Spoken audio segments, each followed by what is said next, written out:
ஒரு சோல்ஜரை பிணைக்கைதியாக பிடிச்சி வச்சிருக்காங்க. இதை தெரிஞ்சுக்கிட்டா அவரோட கேப்டன் வந்து என் சோல்ஜரை நீ விடுவிச்சிரு, நான் உன்னோட தீவிரவாதத்துலேருந்து ஒருத்தனை நான் வந்து ரிலீஸ் பண்ணுறேன்னு சொல்கிறாரு. கேட்டதும் சரின்னு சொல்லிட்டு அவரை வந்து விடுவிச்சிடுறாங்க. இவனும் வந்து இந்த தீவிரவாதியை விடுவிச்சிடறான். பார்த்தா அந்த சோல்ஜர் ரொம்ப சோகமாக வராங்க. ஏன்டா இன்னும் சாகணும்னு நினச்சியா இவ்வளோ சோகமாக வரையே அப்படின்னு கேட்கும்போது, இல்லை கேப்டன் என் உடம்பு ஃபுல்லாக பாம்பு செட் பண்ணியிருக்காங்கன்னு சொல்கிறாங்க. இவனுக்கு ரொம்ப ஷாக்கிங் ஆயிரும். கிட்ட திறந்தா ஒரு 100 பாமாச்சும் இருக்கும்.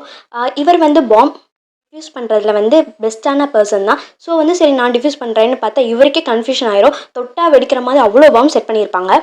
கட் பண்ணிட்டு இருக்காங்க.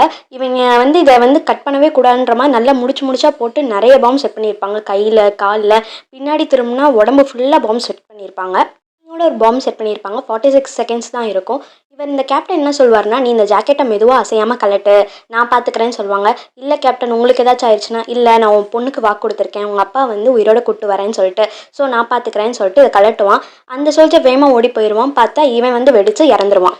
ஸ்டார்டிங்கில் என்ன நடந்திருக்குன்னா, இவர் வந்து அமெரிக்காவை சேர்ந்த ஒரு ஆர்மி மேன். இந்தியா நாட்டில் பயங்கரவாதிகள்லாம் வந்து மக்களை ஆக்கிரமித்து அங்கே உள்ள இடத்த கொஞ்சம் கொஞ்சமாக ஆக்கிரமித்து வரனால சிரியாவோட ஆர்மி கூட இந்த அமெரிக்கன் ஆர்மி சேர்ந்து வந்து போராடுறாங்க. ஆர்மி மேன் கீழே வந்து ஒரு 4 சோல்ஜர் இருக்காங்க. அவங்களுக்கு இவர் தான் வந்து பாம் டிஃப்யூஸ் பண்ணுறது எப்படி அப்படின்னு சொல்லி கொடுத்துட்ருக்காங்க. ஒரு பிளாஸ்ட்டில் வந்து இவங்க எல்லாத்தையும் வந்து இழந்துருவாங்க, அதான் இறந்துருவாங்க. ஸோ இதுக்கு வந்து நீ தான் ரெஸ்பான்சிபிள்னு சொல்லிட்டு இவங்களை டீப்ரமோட் பண்ணிடுவாங்க. பண்ணி இப்போ ஒரு சோல்ஜராக இருக்கான்ல, அவனுக்கு கீழே இவரை ஜூனியராக போட்டுருவாங்க. ஸோ அவரே ஃபஸ்ட்டு இவர்கிட்ட தான் ஜூனியராக இருந்தான். ஸோ அவனுக்கு கீழே இவனை ஜூனியராக போட்டுருவாங்க. அவன் வந்து சுத்தமாக மதிக்க மாட்டான். கேட்டாலும் ரெஸ்பான்ஸ் பண்ணவே மாட்டாங்க. இவருக்கு ஒரு கேர்ள் ஃப்ரெண்ட் இருக்கும். ரஷ்யா நாட்டை சேர்ந்த ஒரு கேர்ள் ஃப்ரெண்ட் இருக்கும். இவருக்கு ஒரு இன்னொரு பொண்ணு இருக்கும். அவங்க பொண்ணுக்கிட்ட எப்போ பார்த்தாலும் பேசிக்கிட்டே இருப்பார். அவருக்கு மேரேஜும் ஃபிக்ஸ் ஆயிரும். ஸோ இந்த மாதிரி ஃபேமிலி எல்லாரும் குழந்தைங்கள்லாம் விட்டு தனியாக தான் இங்கே வாழ்ந்துட்டு வந்துட்டு இருப்பாங்க. ரொம்ப கஷ்டத்தை ஃபேஸ் பண்ணுவாங்க. ஒரு நாள் வந்து இவரோட அட்வைஸை கேட்காம இப்போ உள்ள கேப்டன், அதாவது ஜூனியர் கேப்டனாக இருந்தாலும் அவர் வந்து இன்னொரு இடத்துல வந்து போர் நடக்குதுன்னு சொல்லி அவங்களோட ஆர்மிமெண்ட்ஸ்லாம் கூட்டிகிட்டு போயிடுவாங்க. பார்த்தா அங்கே வந்து இவரை வந்து பிடிச்சிட்டு போயிடுவாங்க. இவர் வந்து அவர் பொண்ணுக்காக ஒரு பொம்மை வாங்கி வச்சுருப்பாங்க. அதில் பார்த்தா ரத்தக்கரையாக இருக்கும். ஸோ ஃபஸ்ட்டு இவர் அந்த இடத்துக்கு போவார் இவரை தேடி. ஆனால் வந்து அவர் இறந்துருக்க மாட்டார்னு இவர் தான் உறுதியாக சொல்வார். ஸோ அந்த பொம்மையில் உள்ள ரத்தக்கரையை வச்சு இங்கே உள்ள டாக்டர் கிட்ட டிஎன்ஏ டெஸ்ட் எடுத்து பாருங்கள், அவனோட தான் இல்லையான்னு. அவன் பொண்ணுக்கு நான் வாக்கு கொடுத்துருக்கேன், ஸோ அவன் எனக்கு தெரிஞ்சு உயிரோட தான் இருப்பான் அப்படின்னு நினச்சிட்டு இருக்காரு.